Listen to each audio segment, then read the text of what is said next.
लीजिए सुनिए देवकीनंदन खत्री के लिखे उपन्यास चंद्रकांता के चौथे भाग का 21वां बयान मेरी यानी समीर गोस्वामी की आवाज में। सिद्धनाथ योगी ने कहा, पहले इस खोह का दरवाजा खोल। मैं इसके अंदर पहुंचा और पहाड़ी के ऊपर एक दर्रे में बेचारी चंद्रकांता को बेबस पड़े हुए देखा।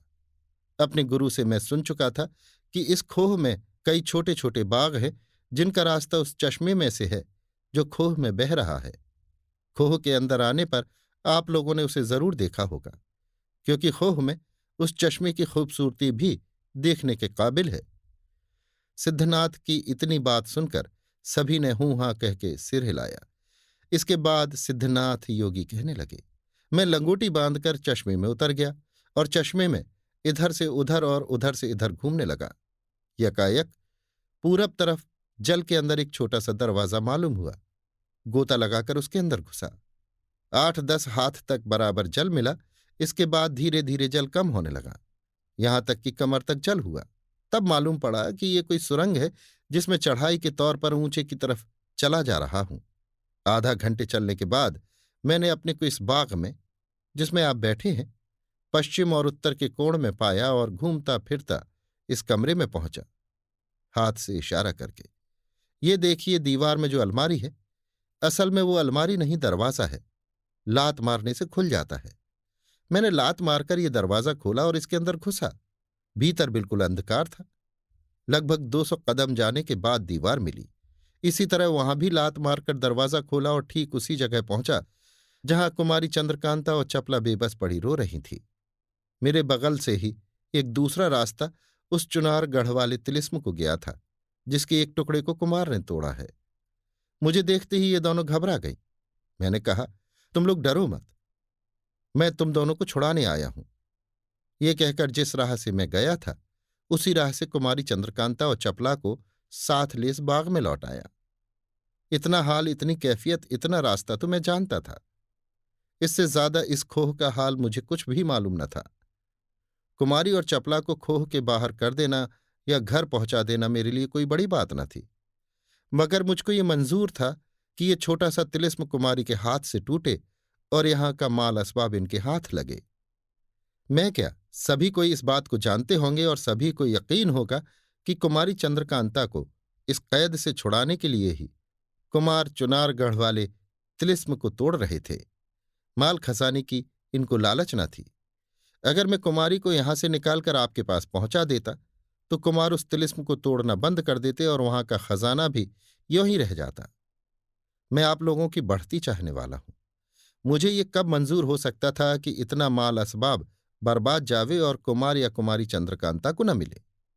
मैंने अपने जी का हाल कुमारी और चपला से कहा और ये भी कहा कि अगर मेरी बात न मानोगी तो तुम्हें इसी बाग में छोड़कर चला जाऊंगा।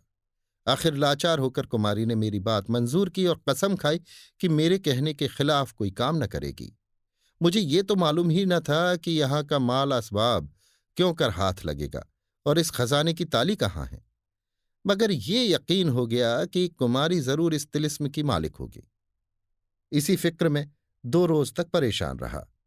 इन बागों की हालत बिल्कुल खराब थी, मगर 2-4 फलों के पेड़ ऐसे थे कि हम तीनों ने भूख की तकलीफ न पाई। तीसरे दिन पूर्णिमा थी। मैं उस बावली के किनारे बैठा कुछ सोच रहा था। कुमारी और चपला इधर उधर टहल रही थी। इतने में चपला दौड़ी हुई मेरे पास आई और बोली, जल्दी चलिए, इस बाग में एक ताज्जुब की बात दिखाई पड़ी है। मैं सुनते ही उठ खड़ा हुआ और चपला के साथ वहां गया जहां कुमारी चंद्रकांता पूरब की दीवार तले खड़ी गौर से कुछ देख रही थी। मुझे देखते ही कुमारी ने कहा, बाबा जी देखिए, इस दीवार की जड़ में एक सुराख है जिसमें सफेद रंग की बड़ी बड़ी चींटियां निकल रही हैं। ये क्या मामला है? मैंने अपने उस्ताद से सुना था कि सफेद चींटियां जहां नजर पड़े समझना चाहिए कि वहां जरूर कोई खजाने की ताली है। ये ख्याल करके मैंने अपनी कमर से खंजर निकाल कुमारी के हाथ में दे दिया और कहा कि तुम इस जमीन को खोदो। अस्तु मेरे कहे मुताबिक कुमारी ने उस जमीन को खोदा। हाथ ही भर के बाद कांच की छोटी सी हांडी निकली जिसका मुंह बंद था। कुमारी के ही हाथ से वो हांडी मैंने तोड़वाई। उसके भीतर किसी किस्म का तेल भरा हुआ था जो हांडी के टूटते ही बह गया और ताली का एक गुच्छा उसके अंदर से मिला जिसे पाकर मैं बहुत खुश हुआ। दूसरे दिन कुमारी चंद्रकांता के हाथ में ताली का गुच्छा देकर मैंने कहा, चारों तरफ घूम घूम कर देखो, जहां ताला नजर पड़े इन तालियों में से किसी ताली को लगाकर खोलो, मैं भी तुम्हारे साथ चलता हूं। मुख्तसर ही मैं बयान करके इस बात को खत्म करता हूं। उस गुच्छे में 30 तालियां थीं। कई दिनों में खोजकर हम लोगों ने 30 ताले खोले।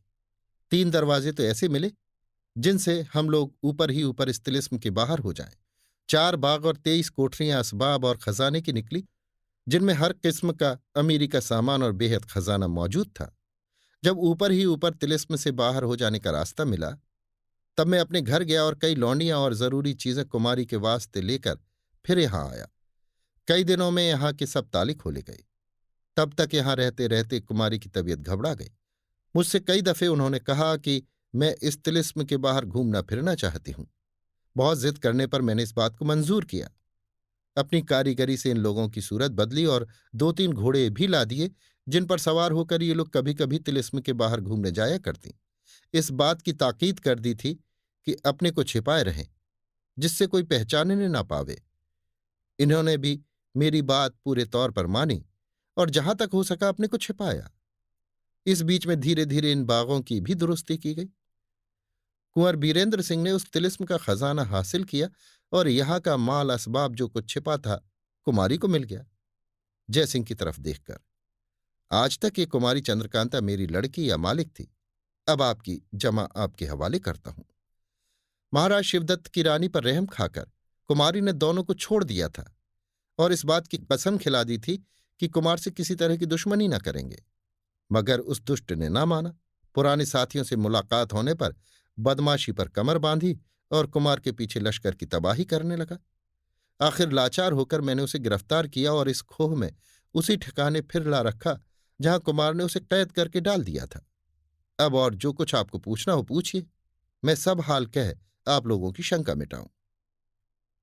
सुरेंद्र सिंह, पूछने को तो बहुत सी बातें थी, मगर इस वक्त इतनी खुशी हुई है कि वे तमाम बातें भूल गया हूं। क्या पूछूं? खैर, फिर किसी वक्त पूछ लूंगा। कुमारी की मदद आपने क्यों की?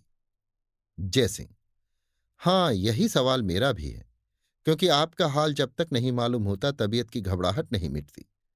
तिस पर आप कई दफे कह चुके हैं कि मैं योगी महात्मा नहीं हूं। ये सुनकर हम लोग और भी घबरा रहे हैं कि अगर आप वो नहीं हैं जो सूरत से जाहिर है, तो फिर कौन है? बाबा, खैर ये भी मालूम हो जाएगा। जयसिंह, कुमारी चंद्रकांता की तरफ देखकर, बेटी क्या तुम भी नहीं जानती कि योगी कौन है? चंद्रकांता हाथ जोड़कर, मैं तो सब कुछ जानती हूं, मगर कहूं क्यों कर? इन्होंने तो मुझसे सख्त कसम खिला ली है, इसी से मैं कुछ भी नहीं कह सकती। बाबा, आप जल्दी क्यों करते हैं? अभी थोड़ी देर में मेरा हाल भी आपको मालूम हो जाएगा। पहले चलकर उन चीजों को तो देखिए जो कुमारी चंद्रकांता को इस तिलिस्म से मिली हैं। जयसिंह, जैसी आपकी मर्जी। बाबा जी उसी वक्त खड़े हुए और सभी को साथ ले दूसरे बाग की तरफ चले। अभी आप सुन रहे थे देवकीनंदन खत्री के लिखे उपन्यास चंद्रकांता के चौथे भाग का 21वां बयान, मेरी यानी समीर गोस्वामी की आवाज में।